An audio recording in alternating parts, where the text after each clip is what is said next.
So you are a Muslim, I know firsthand. Yeah. So tell us how Islam has shaped your participation in politics. Now, the narrative and the concept that your political party, the YPP, is currently selling out to the masses is almost similar to that of other parties who have also been in the field for a long time. So how can you assure in the general public that your party is bringing an entirely different concept to the table? How can you assure people to trust you and your political party on delivering on the mandates that you have promised? I know. I think that part is wrong. Our campaigns and our manifestos and our style of campaign is totally different from the regular political class. Like I gave you an example. When we go for engagement, we engage people in public spaces, not pre-arranged. Okay. You have your ESCO meetings, union meetings, we come up and engage you. You tell us your challenges, and we try as much as possible to profile solution, how government can use the power of government to help to alleviate some of those same challenges. Attacked, particularly I was attacked, and my car was shot at a very close range. So it was just God that had it, that it will not happen as the way they had planned it. Welcome to another interesting episode of your favorite podcast, Knowledge for Edge. I'm your brother in Islam, Abdurrahim, and today I have an amazing guest in the studios. Today we are talking a bit about politics. As you all know, all lights are now beamed on the Edo State gubernatorial elections coming up in a couple of months. Yes, it's just a couple of months away. And I have the singular honor to be interviewing one of the deputy governorship aspirants with me in the studio today. Inshallah, I'll allow him to introduce himself and we'll take it off from there. Assalamu alaikum. My name is Ahmed Tijani Mustafa, and I'm the deputy governorship candidate of Young Progressive Party. Now, alhamdulillah rabbil alameen. So there you have it. We have the deputy governorship aspirant of the Young Progressive Party with us in the studio today. I must say, for me, I'm very delighted to have you join us. Again, I understand that this is a political season and everybody is busy, and you also, in your capacity, you are so busy. I should also thank you especially for finding time out of a very busy schedule to join us on the program today. It's my pleasure. Yeah. So today we're going to talk about everything, as much as possible. I hope time permits us to do that. Okay. First of all, let's get to understand your background. I'm curious to know about, how you dabbled into politics, if you had always had this political ambition right from where you were a lot younger. But before we get there, let's start from getting to know you more closely. Who is Ahmed Tijani? Ahmed Tijani Mustafa is a young man that was better in Benin. Okay. Benin City. Okay. I'm from Edo North, Agbede precisely. Interesting. Yeah. So all my schooling has been in Benin, primary, secondary, and uni. Okay. I attended primary school, Yanugi Primary School in Benin. Okay. Then I went on to ICC, Immaculate Conception College. Yeah, the very popular ICC. Yes. Then from there, transcended to ICE. Okay. Institute for Continuous Education. Okay. And I left ICE because some form of violence were beginning to be on small court groups in secondary school. So my parents saw the need to move me to a more suitable school. Okay. And after then, got admission into University of Benin, studied microbiology. Wow. Yeah. Studied microbiology. After microbiology, I went further to study peace and conflict resolution in National Open University. Okay. Another first degree. So I have a BSc in microbiology and BSc in peace and conflict resolution. Nah. But while I was in school, I've already had that thing to want to be in the face of governance, in the face of making or taking decisions, because sometimes you want things done, and if you are not in front to make it done the way you want it, you always just take directive from those who will just naturally just put it in place. So while I was in school, I contested for I was one time director of socials in my department, microbiology. And after then I was one time secretary general. Then at the time I served at the SUG committee on, I think, transport then. So we have always been involved in it. Then 2027, I think 2007, Okay. when Oshomole came into the political scene. By privilege, we were among the first set of persons who the ex-while Deputy Governor Philip Shaibu, when he came to University of Benin to inaugurate a campus, a youth group in the University of Benin, we are amongst the first set of persons who were honored to be in that group then, Oshomole Youth Alliance. So that developed my interest for mainstream politics, even though I never thought that I would ever be in the front line. I always wanted to be in politics, in that political space. That political space. So let's talk about your growing up. How was it like? Were you like that everyday child growing up, or did you have some unique kind of exposure at an early age while you were growing up? How would you describe your upbringing? My upbringing, I think only a few persons will share from my own experience, because I had a father who was very principled. Okay. Principled to a fault. He was he served at the Pilgrim Welfare Board. Okay. Then he went to fire service. Okay. Ministry of Justice. Then he retired in the government house, Edo State Government House. Then, so then one of the principles I grew up to meet was my dad would always wake me up so early as 5 o'clock. So all throughout my primary school, because I attended all throughout my school, I attended government public school. Public school. So all throughout my schooling, I would always be first, particularly my primary school. Because whenever my dad is going to work, he would take me along, and usually he would drop me off in school at most 5 minutes past 7. So that habit of punctuality had been instilled in you at a very early age. So if you have a parent who would always stick to time on attendance in school, and I think I only missed school once throughout my primary school. So that transcended to other areas of life where we are always told to read. Then we never had that opportunity to really, even though we lived in the MMW then, which was a very densely populated area. We never had that to mingle and play around with all that. I must agree that was some high level of strictness. I must agree with. So the thing got into me particularly, and transcended why I entered the University of Benin. So I would always want to be in the class of those persons who make decisions. Yeah. So among your siblings, just out of curiosity, are you the only one who has very close interest in politics, or you have siblings who are also perhaps thinking of politics, or may have also been into politics before you? Funny enough, I think I'm the only one. Even being in the race now. Okay. I think I'm still the only one who I still have to call them to come and join. They don't have interest in politics at all. Okay, so they don't have interest, but I'm sure they do give you the maximum support that you require. Yes, of course. Okay, all right, alhamdulillah. So let's now talk about how you got into the real active politics via your current political party. So have you always been with the YPP, or it's something you just got onboarded on recently?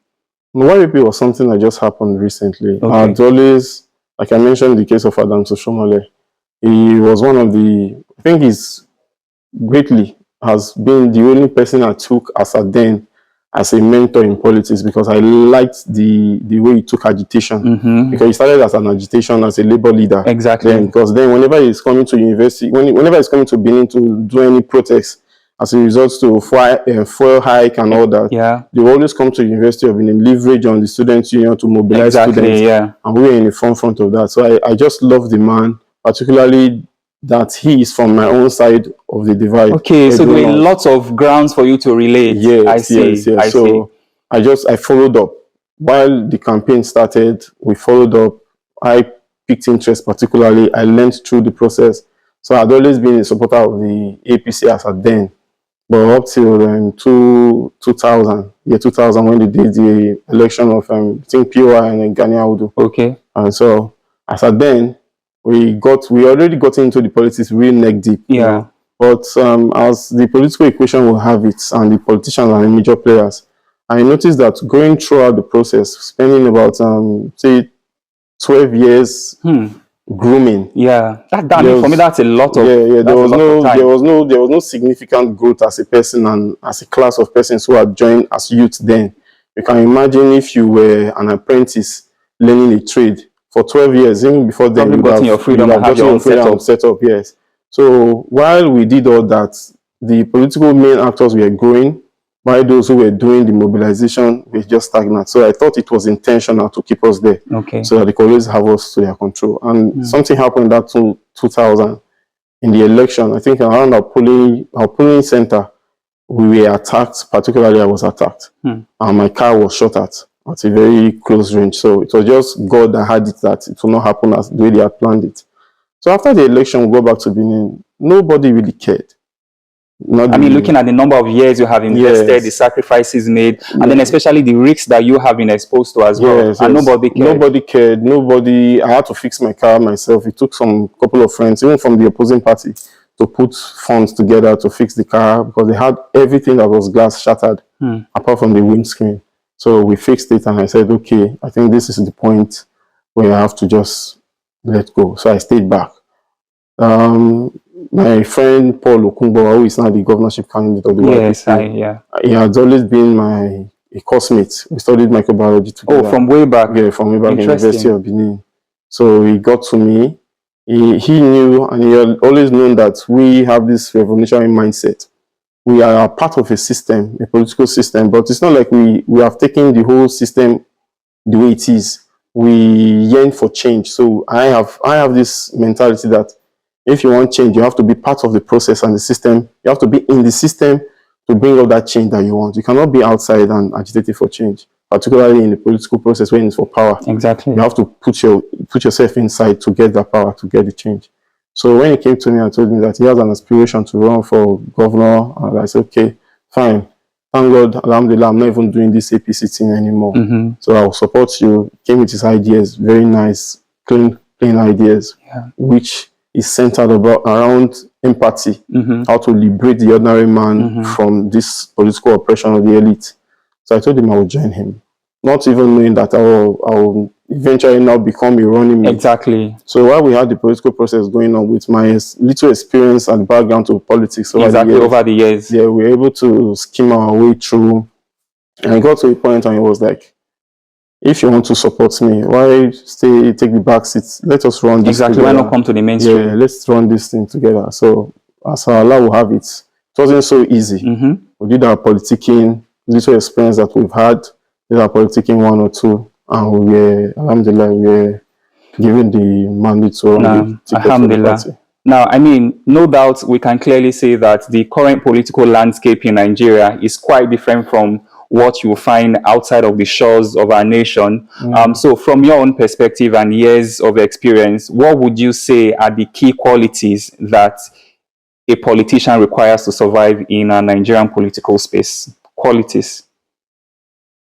That qualities, I think, for quality, I think is relative, because the people naturally, I think there's this saying that people get the kind of government that they deserve. Okay.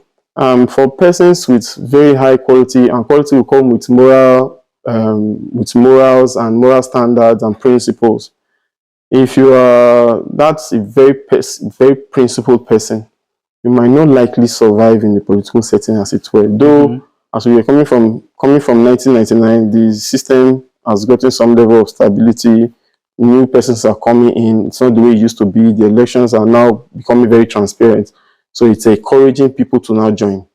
But for a very principled person, the way the political system is now, that is some of the problems that we are having. Okay. Because the people that you, as a principled man who has been doing his private business, you go to people for campaign and they request for little 1 or 2, you need to drop money. Obviously. For a person that is principled, I will not take my own personal money from my hard-earned money from my business to come and give to you because I want to serve you. Naturally, to just be. But that makes sense. But that is not what is obtainable.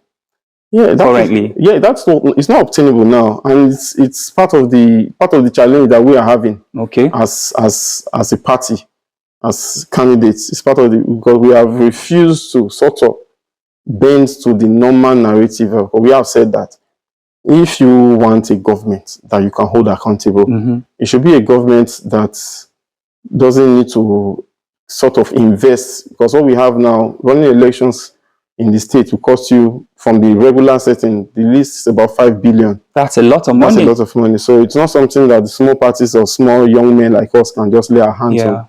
So those persons that will invest in your elections naturally will come up to recoup their investment once you become governor. So it's part of the orientation we are giving, because while we are coming up to seek the mandate of the people, we take that as a core mandate to still enlighten the people, to let them know that we must change these old ways of doing things. So I think for somebody that is principled, you have to conquer a lot of odds.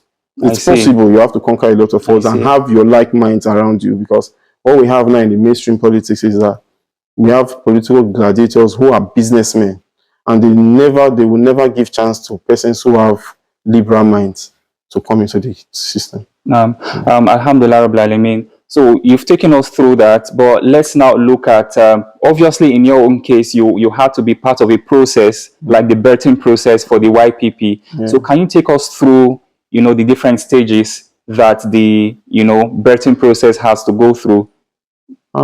It's basically the same thing with the APC, the PDP of the world. Okay. You go through nomination, get your nomination form. That's for the candidates. Because for the running mates, which I am, it's after the candidate has gone through the whole process, then it gets to a point where he has to nominate in conjunction with the party, pick a candidate that will run with him. Or the basic thing to do is, when you identify with your party, become a card-carrying member of the party, a stipulated number of time, you get your form.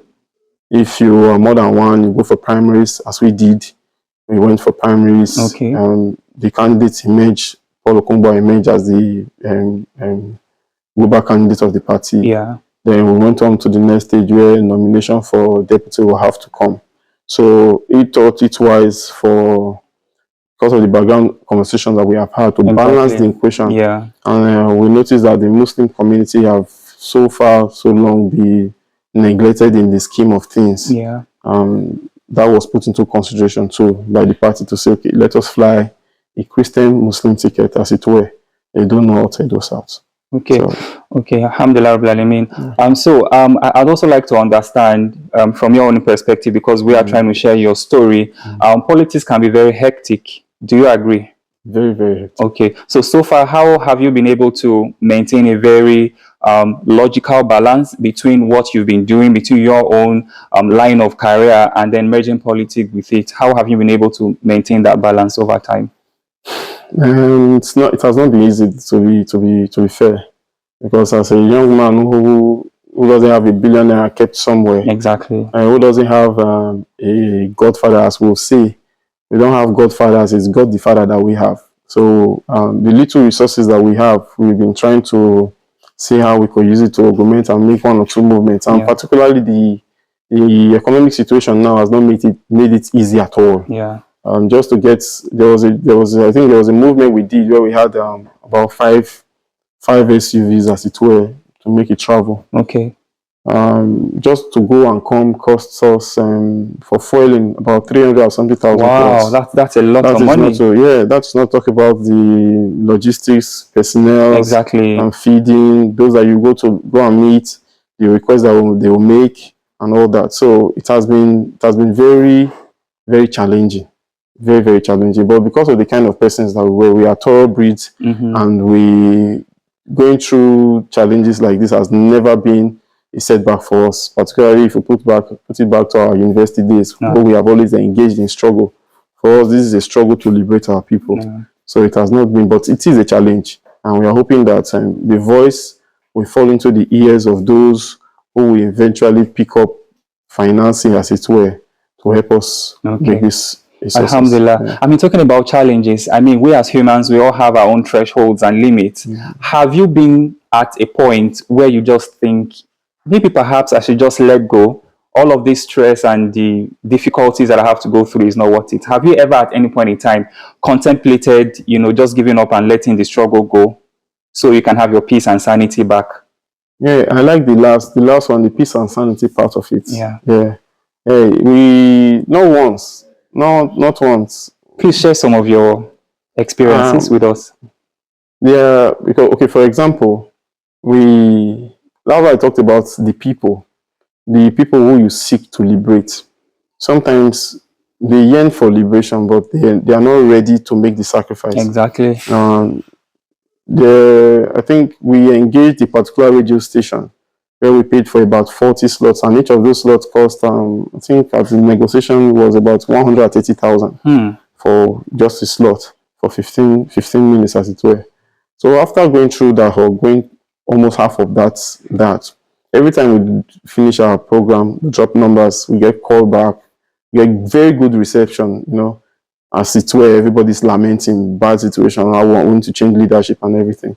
But the needed commitment by the people, because whether you like it or not, if we want to change government, it has to be a form of a revolution. That's true. Yeah, a ballot revolution as we have seen it. But the people who are supposed to be, those persons who are supposed to be the ingredient to make this happen, are still a little bit set back. They still fall into the normal narrative of the political class, the elite class. That's why you see them, somebody that has not eaten today, this is about past 2 or so. Yeah. We'll see a big elite politician and he will still raise his 2 hand up and be doing baba. Exactly. That for us is it can set you back emotionally to see that these persons, it seems as though they have not been deprived enough to be pushed to the wall where they now say enough is enough. We want a change. We want a situation where somebody from amongst us who will understand what we are going through, who will empathize with us, should take positions of leadership. So most of the times we've had that situation where, like, particularly me, I'll be like, a lot of resources, hard resources has gone into this, and commensurate response, yes, but putting it to action, no, because the person that will hail you today will still have to hail the big politician who will still come with the big bag tomorrow. And then sometimes the function of where the big bucks are dropping, yes. So that's where the attention is. But because we have a background to struggle, because I guess when we are still in uni, sometimes when you raise up a lota for some situation, so okay, maybe a student has been deprived of this, or maybe your hostel, you don't have water, and everybody's agitating. You come out from your hostel, maybe marching to the students and dean of students affairs. Maybe you start up with 1,000. As you are moving close, the number is reducing. Exactly, we always see that the number is reducing. But it takes a determined person to say, okay, however this comes out, if it should take me to face the student disciplinary committee, I will sacrifice that. But we are going to make our demands and our voice heard. That is what our background is, what has been pushing us, not really any other thing. So we have had that situation where, particularly me, like, maybe we should just take a chill and allow things just be, because it's not really, the people are not really owning this. Yes, we have had that. We have had that several. So briefly, let's talk about your principal, the governorship aspirant himself. Tell us very briefly about him, his personality. Paul Ohankumbo is a twin. Okay. Attended University of Benin, like I said, we were classmates. While we were in school, he started a post-UTME lecture. He started in University of Benin there. Then over years, he has grown. He has grown his business to, I think, from the last count, to over, I think, 8 centers in Benin alone. Wow. He has centers in Ekpoma and other. What's his brand name? Gorilla Brains. Wow. So he's the chief executive officer of Gorilla Brains. Yes. I mean, it's a very popular lecture house in Benin. I've heard a couple of their jingles on TVs and radios almost on a daily basis. I never knew he's the brains behind. He seemed to be the biggest name at the post, what they call them now, tutorial lecture. Yes, it's a big brand. It's a big brand. And then he has grown to now having schools, full-fledged schools. Yes. Cavalry Crown, he has for Cavalry Crown. I think they have, so the last count, I think about 5 campuses now spread around Benin. He has other small businesses. So at the entrepreneurial level, he's doing very well. But we have now thought about it, like, we cannot just keep enduring. Exactly. We cannot keep enduring. The ideas we have in our heads will not supposed to just die with us. Cannot continue to be at the complaining end. Let us push ourselves. Let us let our voice heard. Let us see how we can connect our people to put up a force where we can own leadership and make it right for ourselves. Yeah. So that's a bit of Paul that I know. Nah. Alhamdulillah. So I like the narrative about the YPP, you know, the stories that you have shared. But if we go back in history, it has always been literally the same thing. You know, a group of people coming together to say this system is not so right. Why don't we come together and right all the wrongs, right? So, but in the case of YPP, what measures have you and your party members put in place to make sure that all of these not so nice things that have happened in the other political parties that motivated you and your team to come start up the YPP, what measures have you put in place to ensure that that does not repeat itself again? Okay, well, for clearance, YPP has been in existence for, I think, about 7 years now. Okay. As a matter of fact, the former deputy director of CBN, what's his name now? Contested as was one time presidential candidate of the party. Okay. And we had the senator. I think he decamped to APC last December. Okay. We have some members, 1 or 2 members of House of Rep. Then we have some House of Assembly spread around the country. I think particularly in the eastern side.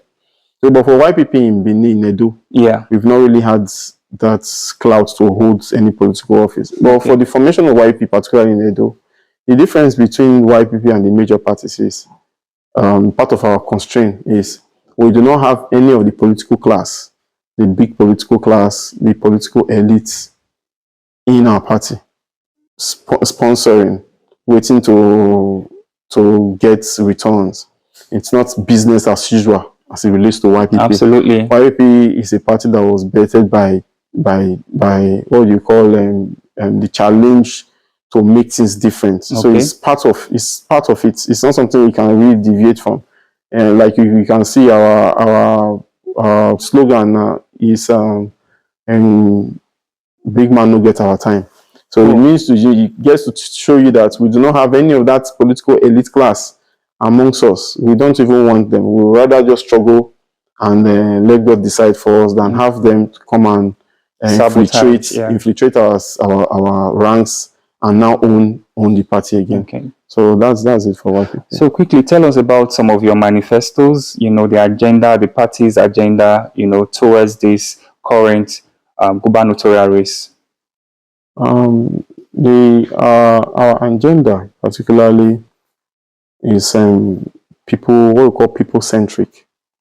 For every policy that we have been able to put in, formulate, the people are always at the core. It has to always be, if you're formulating a policy to say, okay, any transport policy, the question is, how does it get to affect the people, the ordinary people? How much of the numbers can this policy affect? How can it alleviate the challenges of the common man? Well said.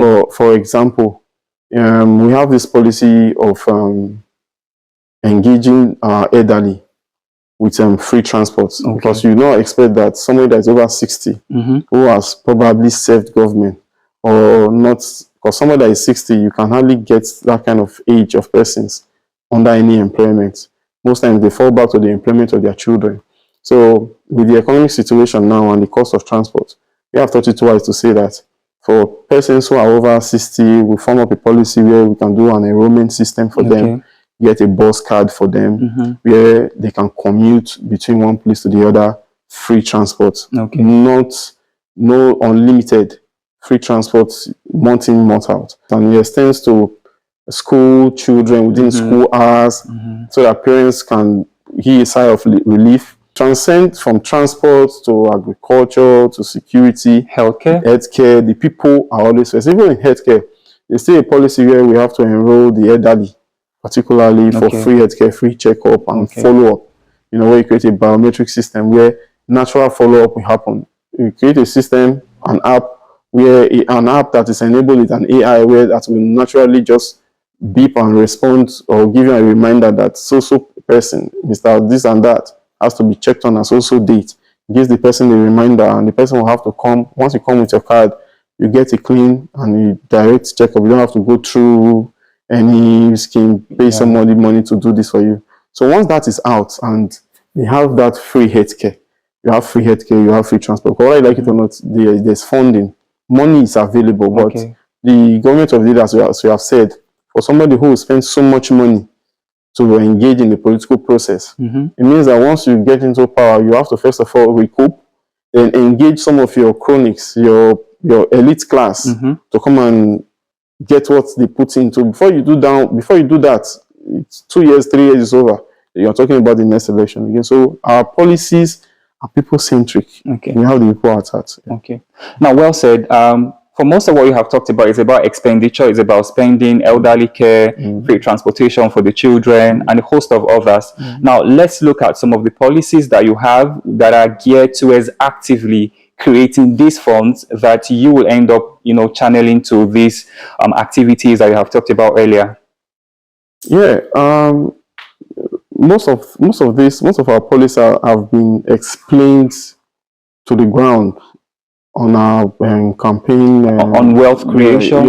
On wealth creation, turning agriculture into wealth, how to encourage young persons to invest in agriculture, because whether you like it or not, one of the problems we are facing now is the agitations that people are having now, because it has always been there.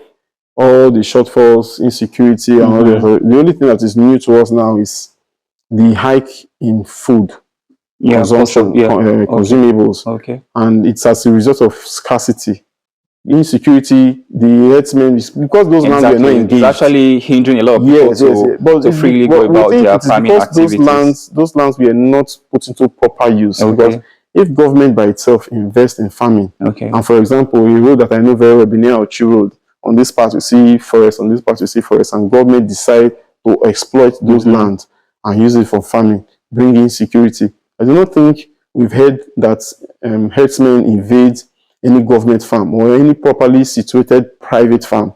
It's just those small farms owned by one person, maybe 1 or 2 plots or something that they are invading. But real proper farms. So if government is intentional about solving food problems, if you invest in that farm and you have people investing, then you have money, you invest, and you get a payback. The effect is that people will have food. All right. All right. Thank you. So let's now talk about your current campaign process. The elections are around the corner. I'd like to find out your campaign approach. Is it same as that of the mainstream political parties? Because prior to this conversation, we talked about the constraint of funding. We know that in mainstream political parties, their campaign process can be, very, very capital intensive. So does your party have a unique approach that makes sure that, you don't really spend a lot of money while you are still maximizing your campaign chances?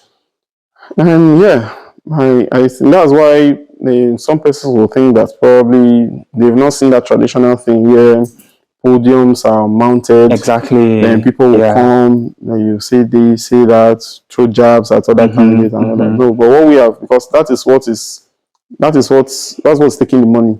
That's where the money is being spent. Because you have to, whether you like it or not, you have to mobilize those persons. That's true. Sometimes posters everywhere, adverts, billboards. So what we are doing is engaging groups. We engage groups on town halls, unions. That's what we have been doing. Markets. We engage them in their... So you have targeted... Yes. Like, for example, a very clear example, we've gone through, like, the spare parts dealers, Uwelu, they have their unions. For whether you like it or not, when they're having their meetings, they come in their numbers. So we go, engage them, tell them about our manifestos, we do interactions. And a lot of times, the response has been very, very impressive. Because it's different from the norm. You hardly see a candidate who will bring himself that low to go and engage the people where they are. They'll rather mobilize the people to them so that they'll do that normal narrative, play music, dance, insult this, before you know time has been spent.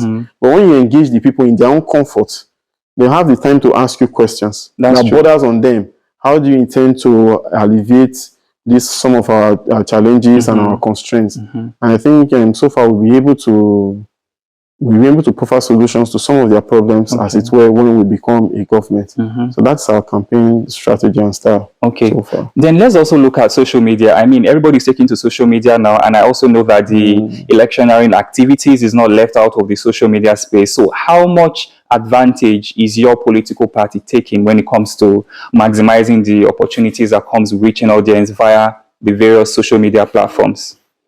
We are still doing, because nobody comes to the political scene to test the waters. You come in to try as much as possible to get something good out. Yes. And the cost of finance is still a bit of a burden. But on the social media engagement, I think we have still done our best. And we have a political campaign page. Where we do. On which of the platforms? On Facebook. On TikTok.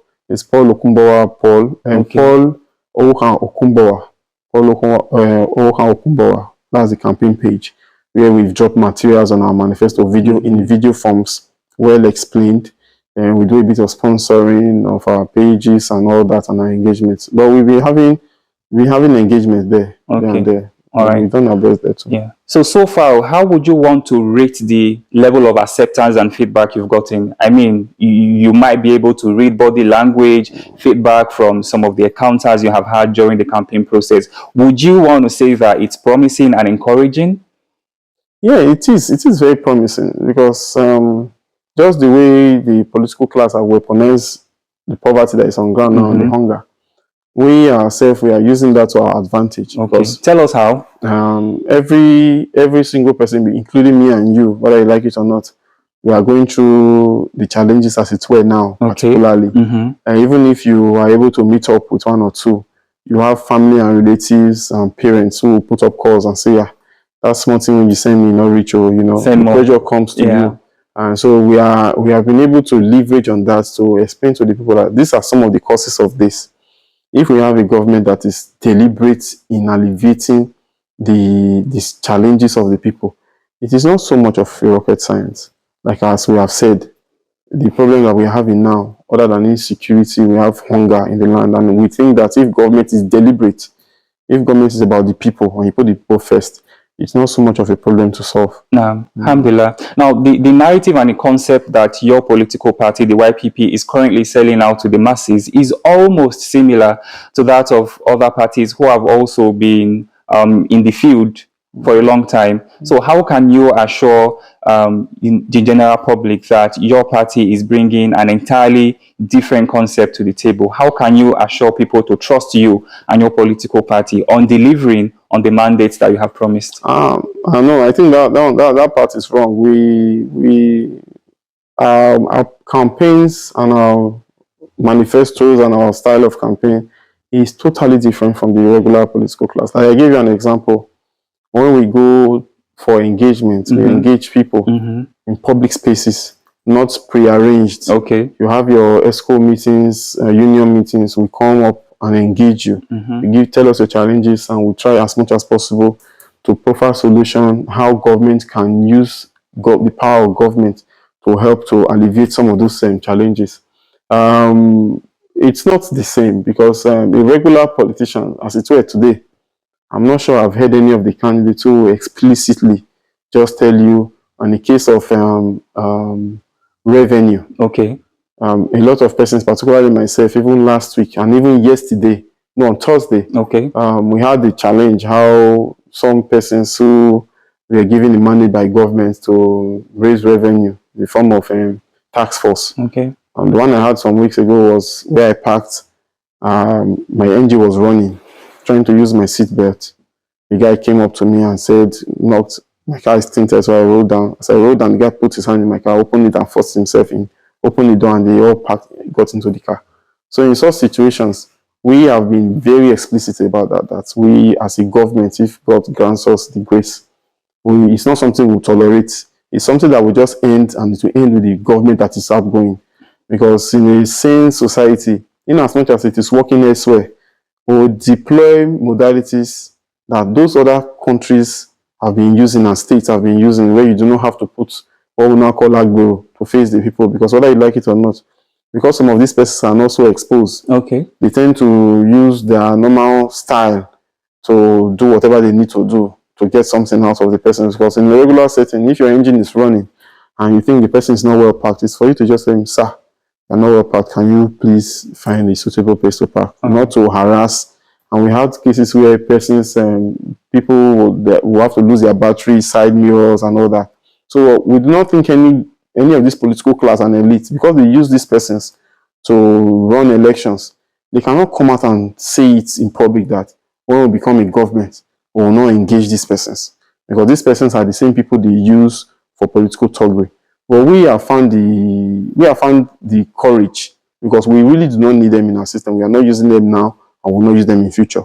We have found the courage to say, if we become a government, these persons will not have any. Yes, you are disengaging people, but there are plans to re-engage them, reorientate in them more resourceful and meaningful ways. Yes, but not in this way of harassing our people. Okay. That is an example. So we do not have the same style of engagement to the people. Okay. Just some days ago, I listened to one of the major candidates who had his campaign in an open space. Okay. And I was waiting to hear him say, as regards school, public school, we are building schools. Yeah. We are going to, because I mean, those are like the regular lines we hear year in, year out. Yeah. But if you are telling the people that in social schools, we have noticed that this and this is the situation of the school, but we tend to deliberately upgrade these schools to a certain standard. If you say, like we always say that, if we come into government, the schools you see as public schools, when you drive past, you first of all ask if this school is an hotel, because I think we have gone past that stage where you now be building bungalows with classes facing the road, with poles and all that. We have gone past that stage.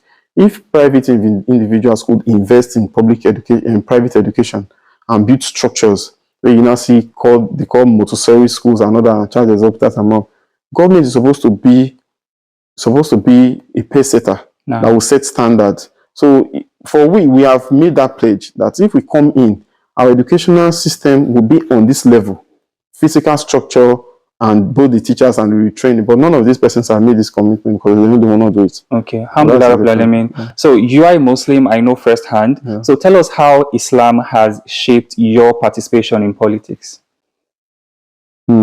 Alhamdulillah, I'll give very high appreciation to my parents. Okay. Because while growing up, like I said, I grew up in a very densely populated area. For people who know Murtala Mohammed, we are around the SCG area. Okay. We used to call it area F then. It was so bad that then if two persons want to fight, you see somebody pick up a bottle and not hit the bottle on his head. Oh. So I grew up. We heard those stories. Yeah. Head. Yeah, with his head. So we grew up around that area. But alhamdulillah, there's a way my parents and with God's guidance, we never had any reason to associate with those class. And early enough, we got enrolled in Form 1, Foundation Muslim Women Association then. But we were living in around that MMO area. Then the central mosque was around 2nd. So it was just a walk, maybe about 20 minutes walk. And every Sunday, we'll make sure we go to learn the Madrasa. Yes, yeah. We're nurtured and trained from there. From there, we virtually to other New Islam, and 1 or 2. I also attended Nurul Islam, but maybe at different times because I can't remember seeing you while I was attending. It was that was before. I think I had that not up to a year. Okay. Then I got admission into University of Benin. But my parents mandated that I have to finish the Quran because I think it was a very logical thing to do, because once a child leaves the house, it's difficult. Difficult. So I had to learn how to read the Quran and finish. And while I was being groomed in Form 1, we got to position in point in time where sometimes we are giving hadiths in public engagements, opening prayers to do. So that now gave a culture to know that this your deen. You are now becoming, at least anywhere you go, you're supposed to be an ambassador, because when people hear you are a Muslim, there's something unconsciously you might not know, but there's something they always see you. They expect this thing a high level of expectation. Yes. So when you now exhibit that's what they expect, they not tell you, I feel I can say Muslim. We get that from time to time. Yes. Well, but when you behave on the opposite, they do not spare you too. It's true. They will still just get all the backlashes. You're not behave like Muslim at all. You know. But because of the grooming, we've always had that, and I took by my dad's principle. So I've stuck to my own principle of doing things, and that's why I'm even able to even take shape with this YPP. Yeah. Because in the big parties, naturally, they will never give you the chance to even hold the ticket, talk less of campaigning. But that's what I find comfort here. Okay, alhamdulillah. Yeah. Okay, so let's talk about this very popular Islamization concept, especially when it comes to the political space. You have a Muslim Christian running mate or a Muslim ticket, and then you start hearing speculations about, oh, these people are coming to Islamize our state or Islamize our country, as the case might be. Okay, so I'd like you to seize this opportunity to debunk some of those claims and not so nice, insinuations from the public about Muslim Christian running tickets. To answer that, it will come with a question. Okay. Why is it that anytime you want to hear anything about Islamization when it regards to Muslims, it's always happened during election? The mainstream election, which is federal, presidential, or and something. State, yeah. It's a narrative that is being pushed by the political class, particularly the political elites. Because when you say you want to Islamize Nigeria, or you want to Islamize, for example, let us localize it. Say, for example, if that narrative comes up in Edo, I remember going through school from my early days. At a point, I was flogged for not clapping in the assembly ground when you have to do the morning devotion. Nobody puts into concept that these whole persons here are not all Muslims. So let's give some exceptions. Yes, let's give some exception that if you do not want to be part of this, you can step aside or you can just stay and stand in the queue. But I was flogged at the time. But because of my moral as a young person, and I know I did not budge. And I think at the point the case got to my dad, and the issue was reported to the ministry. Okay. So, and some of these schools, I was never taught Islamic knowledge in my primary or secondary school. I was never taught nothing of that. So, if you want to talk about Islamization, I think it starts from there, because you have to indoctrinate the people first. Okay. You have to educate them in some sort of way to be able to Islamize them. And you talk about Islamization, and it only comes up during election, and after the election, everything goes down. Now, today we have a Muslim president and a Muslim vice. Yeah. How has that increased Islam in any way? In no way. In no way, in any particular order. We have not gained anything extra. Any significant growth because we have a president who is a Muslim and the vice president who is a Muslim. It's a political narrative that is always pushed during election. They've been able to maintain that neutrality over time. Okay. So again, back to the Islam and then your politics. What should your what should the people of Edo State expect from you differently, being a Muslim? All they should expect is, as a Muslim, nobody is perfect, as it were. Absolutely. And particularly when you find yourself among the political space, it's a very dicey and very compromising system, we must say the truth.